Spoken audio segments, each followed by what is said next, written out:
Let's talk about the STAR method interview technique. What is it? How do you apply this method and when should you use it? Now, with more and more companies requesting candidates to use the STAR method when attending interviews, it's really worth understanding how to put your answers together. Now, companies want to see how you handle situations, what skills you have, and how you've handled challenges in the past. And the STAR method is an effective framework that allows you to showcase your abilities by structuring your responses in a clear and concise manner. So what is the STAR method? Well, STAR stands for situation, task, action, and result. Now, each letter represents a component of your answer that guides you through a compelling story.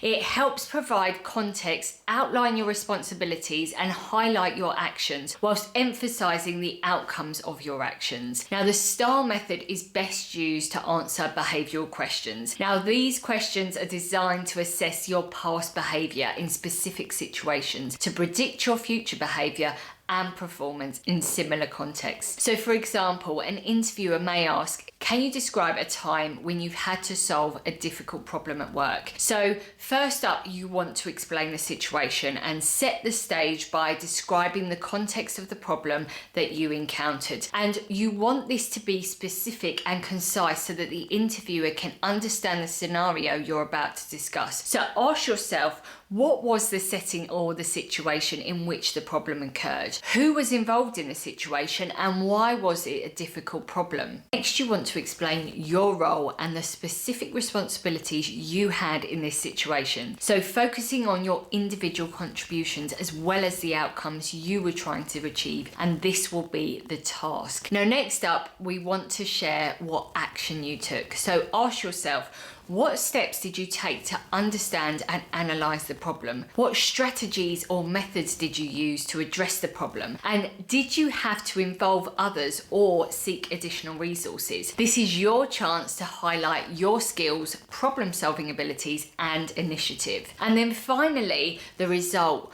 What was the outcome of your actions? What were the immediate and long-term results of your actions? How did your solution impact the team or organization? And were there any measurable improvements or success due to your actions, and what did you learn from the experience? Employers are particularly interested in measurable results, so by breaking down your response into these parts, you ensure that your answer is comprehensive, organized, and demonstrates your problem-solving abilities effectively. Now you know what the STAR method is, prepare and practice your answers to common behavioral questions. Make sure you tailor your responses to be in line with the specific job requirements and emphasize your relevant skills. Don't forget to quantify your results whenever possible using numbers, percentages, or other measurable metrics. Now, some other examples of common behavioral questions include, tell me about a time when you worked as part of a team to achieve a goal,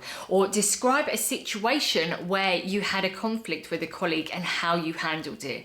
Give an example of a time when you took a lead on a project, or tell me about a time when you had to manage multiple priorities and how you handled it. Now, you can use tools like ChatGPT to give you more examples of behavioral questions that you can then prepare for. Alternatively, check out websites like Glassdoor to see what questions the company you're interviewing with has asked other candidates in the past. If you enjoyed this video, then you may like these two videos. This one is about the 5 signs your interview went well, and this one is 10 questions to ask in your next interview. I'll see you there.